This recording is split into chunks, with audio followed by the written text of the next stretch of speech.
Kain tayo guys. Nandito na naman ako sa pastulan. Oh. Ayan oh, kasaba. Binili ko 100 ng isang piraso. Tapos yung isa naman, banana cake. Ito, kain tayo. Kain tayo guys. Nagugutom na ako. Kasi hindi ako nagsaing. Wala kasi akong ulam. Ito, kain tayo. Ito, may tubig ako dito. Tubig. Ito, kasain ko to habang nagbabantay ako ng kambing. Ayun yung isang kambing ko. Ayun naman yung isang kambing ko nagtatae. Pero may gamot na siya. Yun, ayun si Spotty. Ayun si Puting. Ayun si Puting. Ayan, ayan. Hello guys, si Lola Lakito. Kain tayo. Sana mag-subscribe naman kayo sa video ko. Para maipagawa ko yung sinasabi ko na bahay na sa kusina ay pag dumating ang bagyo ay naku. Tagagaling lang ko lang sa bahay, kumuha ko ng tinidor para makakain. Hindi na ako nagluto. Wala na akong panahon. Pag iniwan ko tong dalawang kambing na to, iyak ng iyak. Naawa naman ako, madali lang akong maawa. Pero napakain ko na yung mga manok ko doon, tsaka aso, pusa. Pero yung pusa ito, muntik na naman niyang kainin. Ugawan na naman ako.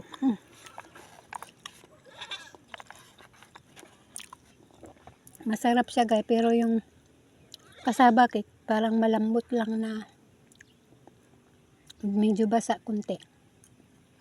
Pero masarap siya. 100 ng isa nito. Ayan. Bili ko. 200 yung yan. 200 yung banana cake. Tutanghalian ko at merinda guys. So, kain tayo.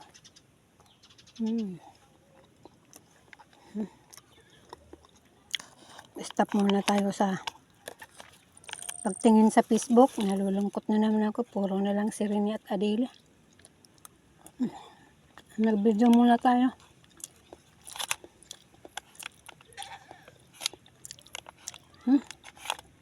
Nakalimutan ko tuloy uminom ng gamot. Mayang hapon na lang ako inom. O kahapon nagbaon ako ng gamot.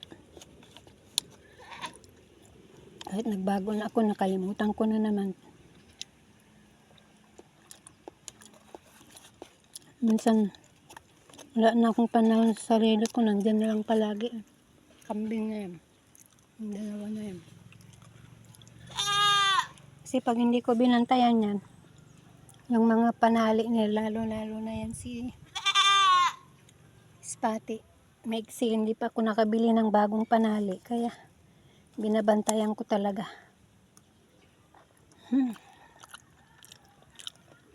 Yummy.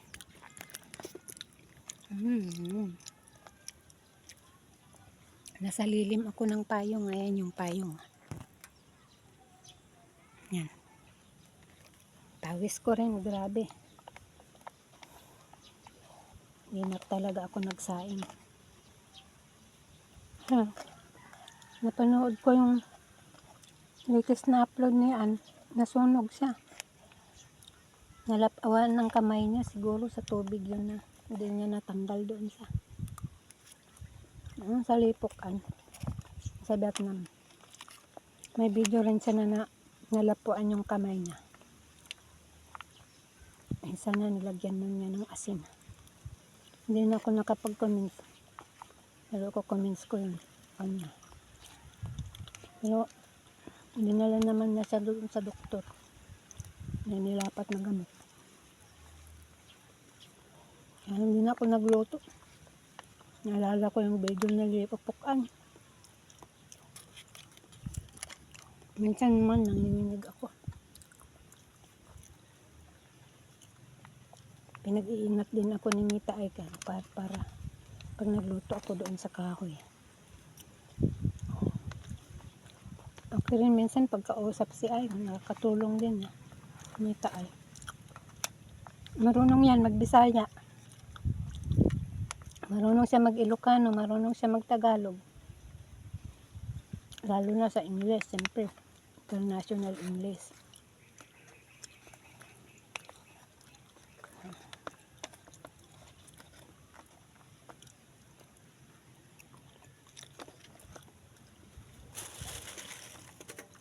Kung salamin nawala yung salamin ko dyan. 3 na nawala. Ito na naman yung hindi na masyadong makakita. Pinagtsatsagaan ko na lang.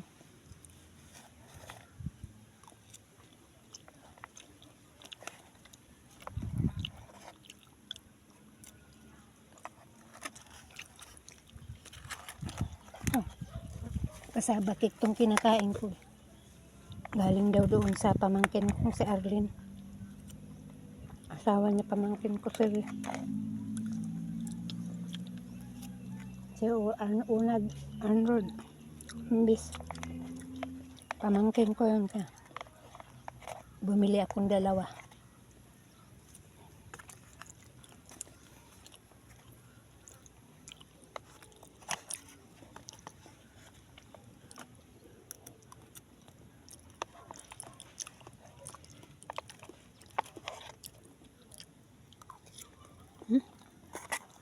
Ano na?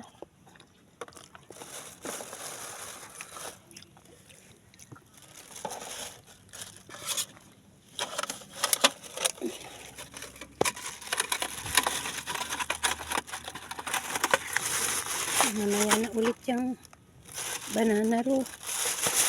Banana cake. Kasaba cake lang kinain ko muna. Para lang hindi ako manginig. Okay, bye guys. Mga apo, mag-subscribe naman kayo. Hanggang dito na lang video ko. See you in the next video. Magandang tanghali sa lahat. Dito ako sa Aurora Province. Ito ang life ni daily vlog ni Lola Raquel. Dito sa pastulan ng kambing. Ito ang routine niya araw-araw. Nagpapastol ng kambing. Ayan. Si Putim at saka si Ispati. Ayan. Dito na lang ang vlog ko guys. Bye. See you next in the my next video.